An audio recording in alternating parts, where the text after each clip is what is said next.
Can a political candidate benefit from running public networking events? Now, that's a very good question, because there's a lot of implications for running public events, either online or offline, for a political candidate. So stick with me.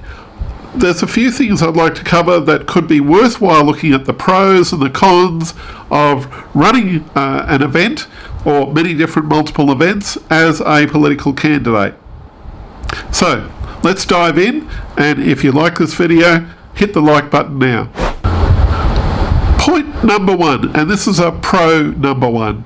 The pro number one is people get to see you as a real person. They get to see you for all of your good sides and your vulnerabilities, and they get to see you as an actual real person, not just a cardboard cutout. Now, this can carry quite a long way, because if you merely hid behind the keyboard, hid behind a photo and a few banners, you're not going to really be able to cut it as a political candidate. You actually have to go out there and meet the people. You actually have to meet them at the supermarket. You have to meet them at the shopping centre. You have to meet them in the street. Whatever those cases are, you need to be there publicly in front of them. And that's why the public visibility factor of running public events can be a really big, huge plus for you as a political candidate. Pro number two. The other main thing is running political public events is you actually get to hear feedback yourself directly, not through a whole bunch of advisors, not through a whole range of different focus groups or through surveys and so forth like that. You actually get to hear the feedback directly yourself with your own ears. You get to be able to respond to those questions directly from people that are asking you, hey, are you a good candidate or not? Or I saw you do this. Does that make you this? Or can you explain why you did blah, blah, blah? That's the kind of stuff you're only going to get directly if you're willing to go face to face. And that's why I reckon running public events is a good way how to actually raise that profile and to be able to hear that feedback. That's one of the big things why you need to be face to face. Pro number three. Now, the pro number three should be maybe pretty well obvious, and that is that the more you get to speak in public, the more you get to meet people directly, the better you get at articulating what your policies are and what your position actually is. You can't get to do that entirely, once again, by being a photo on a wall or merely responding to keyboard comments and so forth from a Facebook page. You actually have to be out there in the one-to-one. And by running events like networking events, or say a dinner social, or it might even be a charity event or something like, or even a simple fundraiser, you need to actually be out there face to face. This way you get better at articulating, better at speaking what your mind is, and better at being better aligned with the values that you've got, and being able to hear what the values are of your supporters are. This gives you that dynamic that is impossible to get without running events. It's totally impossible. You need to have the people of the public and the impact of reality directly of being with them. Okay, so what are the cons against running public events? Well, one of the cons would have to be that you're open to a lot of criticism. The moment you put yourself out there, and maybe this is true with always being in any kind of elected position.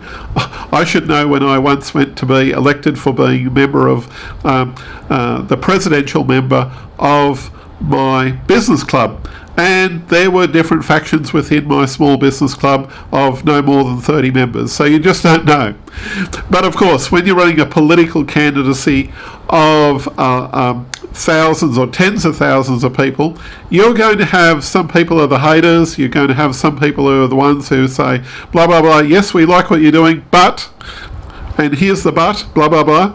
They will tell you all of that feedback, and they'll make it very expressly well known. So you have to deal with that type of thing. And what's probably worse is when you do a public event, you're going to hear a lot more of this, or maybe some of the crazies from the crowd, as they say, come up and meet you actually at an event and say, you blah, blah, blah, blah, blah. And that's probably one of the cons against running some public events.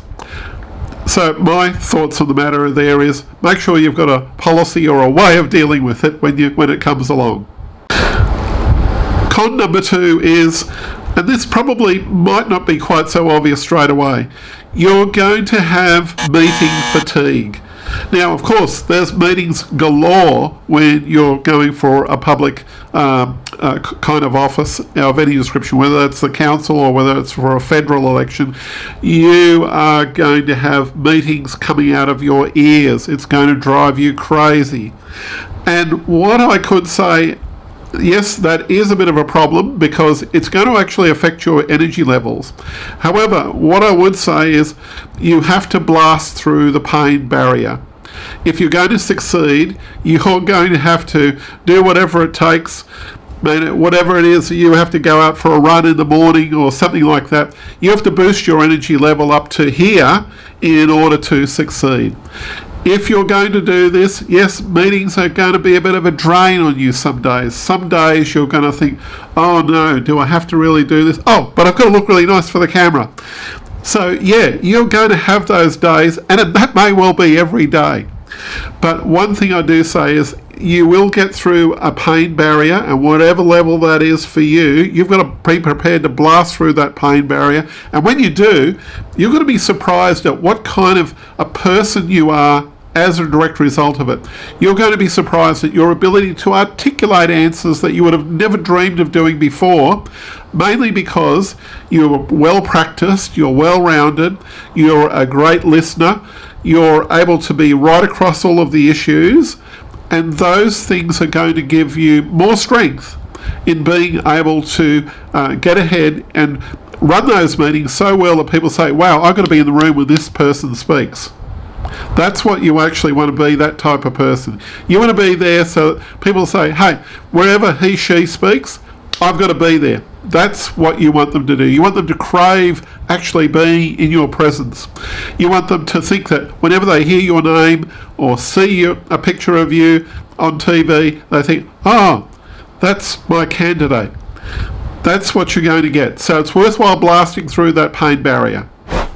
Now, it's worthwhile looking at what are the metrics for looking at how does one know if one is succeeding. You know, with all of this work of running political events and to drum up lots of support in the community and so forth, there's a few things that are worthwhile saying, well, okay, how do we know that we're on track? You know, what are the indicators out there? Okay, this could be a potential one that you could look at. One, it's potential sign-ups to your website newsletter. Number 2, the number of followers that you're actually gaining and what trajectory those memberships and so forth are going directly on your Facebook page, your LinkedIn page, and all those different things. The other thing is to look at what your ability to raise finance or to raise political donations. Are you able to do so? That's another good metric to go by. And I would also say, probably more importantly, is in order for you to run something successfully in the political area, what kind of sign-ups are you getting to maybe say your party, or if you're a one-person party, what are the actual memberships that you're actually getting into there to say, well, yes, we've gone from this figure to this figure since doing public events.